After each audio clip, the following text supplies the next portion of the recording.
Hey, what's going on? Thank you so much for watching. It would mean the world to us if you could just scroll down, like, hit the subscribe button for the Snaps YouTube channel. It goes a long way towards helping us out. Now, let's dive into some college football. Let's talk Texas, Washington here. I'll ask you, QB1, a very simple question to kick this off. Which quarterback would you rather have right now, Quinn Ewers or Michael Penix Jr.? Ooh. Easy answer here. Don't be dumb. Ooh. I know. Michael Penix. I mean, it's close. It's close, though. Don't act like it's a massive gap between the two. It is not a massive gap. It's not. It's not a massive gap. But I mean, Michael Penix is just and maybe this is a potentially flawed reason. Like, I don't know. I'm not even talking about who's going to be an NFL prospect, blah, blah, blah, whatever. I don't know. I'll leave that to Aaron. He can evaluate the position much better. But to me, it's just that I know how Penix performs in really tight spots.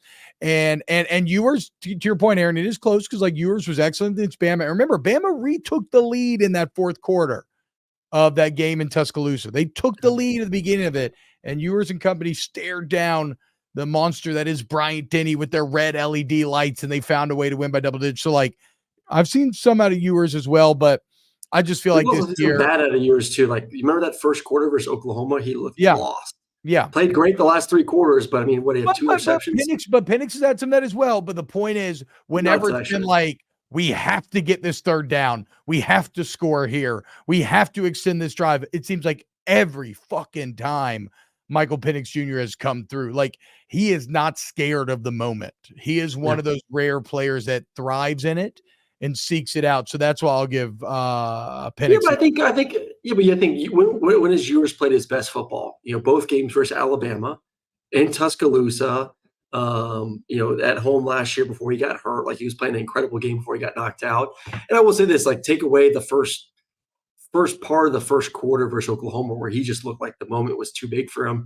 He regrouped and had an incredible 3.5 quarters of football to give them an opportunity to win. The defense just couldn't get it done there in the fourth quarter when Dillon went down the field. So, like, I don't know. Like, I think Quinn has answered the bell for me of, like, crunch time, need a win, big time opponent. I think Quinn's got some pretty big old balls too. They go out there and he's not going to be, the moment ain't going to be too big for Quinn Ewers. Yeah, I mean, to be fair, it is funny to look back on. That's how we talked about Quinn at first, was like when we saw that first quarter against Bama 2 years ago. He's like, this guy loves the stage. He's just out here fucking slinging it. And then he lost some of that. And you're right. He's maybe refound a bit of it. But I would still take Penix. Use one adjective. Play the adjective game. Use one adjective to describe Texas besides back. You cannot say back. What? Texas is back. Texas. No, I mean, they are back. I'm saying, was that going to be your one word? No. Okay. I would say tough, which is something that we're not used to seeing with Texas. Like, Texas is a tough football team. Like, they've shown us they can be tough at the line of scrimmage, both on the offense and the defense side of the football. Tough in the sense of, you lose your best player at the running back position, you back it up, and you have guys step up and continue to make plays at that position. You lose Quinn Ewers for a couple games, and you bring in Malik Murphy, who now's not on the team anymore, but you brought him in, you still found ways to win games. Like, It's a tough football team that I don't know if I've could have said that about Texas for the past decade. Like, that's you said it best, T, earlier, and you said it before. Like, Texas has always had the talent. They, to me, have not been physically and mentally tough to push through and actually be the team that they should be. And I feel like for once, I'm actually looking at a team that both mentally and physically are tough and are getting the job done. Yeah, Dobby says, is Sark a good coach or a good acquirer of talent, or both? I think he's actually both now. Yep. I just needed to see him to break through the glass ceiling, and he did it. I would describe Texas as flashy in that they seem to just have star power everywhere, right? Like Xavier Worthy, AD Mitchell on the outside, Ewers when he's at his best. Like, I still think about the moonshot in the Alabama game that scraped the stars before it fell back down perfectly. I mean, you got front seven littered with guys who get after the quarterback. And then you got guys like Jalen Ford, Devondre Sweat. But that flashiness doesn't extend to the secondary. That's a pass defense that can get you in trouble sometimes. And I mean, Washington, okay, you won the Joe Moore Award. The offensive line did. Go fucking prove it. If you can protect Penix, he should, with those receivers, be able to be very successful against Texas secondary. All I know is Michigan's won it the past 2 years, and they've dropped an egg in the first round of the playoffs the past 2 years at offensive line. First Georgia, they got whooped. Oh, no, dude. Are you saying that's not the best offensive saying, line? I'm saying, dude. I'm saying LSU is the best offensive line. You know my thoughts on that. Are you calling into question how they evaluate the Joe Moore Award? You should. I did last year. You should hit up Cole and let him know. I don't need Cole sending me, a book being pissed off that I was doubting the award. I'm just saying, like, Michigan won the past 2 years, and they got their ass whooped by Georgia, and they got their ass whooped versus TCU. So, like, maybe they have to pick a team that's in the playoffs. I don't know, but no, I like Washington's O-line. Like, don't get me wrong, like, they've done a great job this year. I thought LSU was the better O-line, but I have no issue with Washington getting it. But they're going to have a tough task. Like, they're going against this opportunity. Like, Michigan couldn't prove it versus Georgia, who was the best defensive line 2 years ago. You are going to go against, I would say, maybe the best defensive line in college football. Can you get it done? And then if we were to use one word to describe Washington, explosive. Explosive is definitely one of them. Even though they've lost some of that as the year's gone on, they still have a lot of it, but not as overwhelming as it was at the beginning of the year. Fighters. They're a bunch of fighters. How about this? This sounds boring, but allow me to sell you on it. Please. Adaptable. Did you ever learn about evolution in school, Aaron? I went to a Christian school. We all did.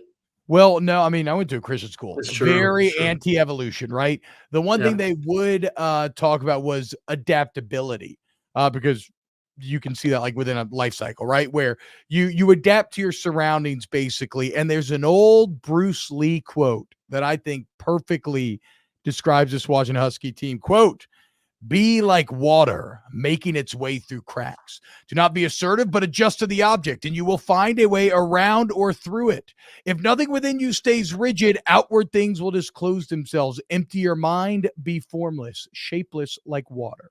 If you put water into a cup, it becomes the cup. You put water into a bottle, it becomes the bottle. You put it in a teapot, it becomes the teapot. Now, water can flow or it can crash. Be water, my friend." And look at Washington. They've won defensive battles. They've won offensive shootouts. They've won with great rushing attacks on Dylan Johnson. They've won where Michael Penix and the receivers had to do it. They've won scoring, having no success except when they absolutely need it. They won games where they played like shit and should have covered, like that Utah game.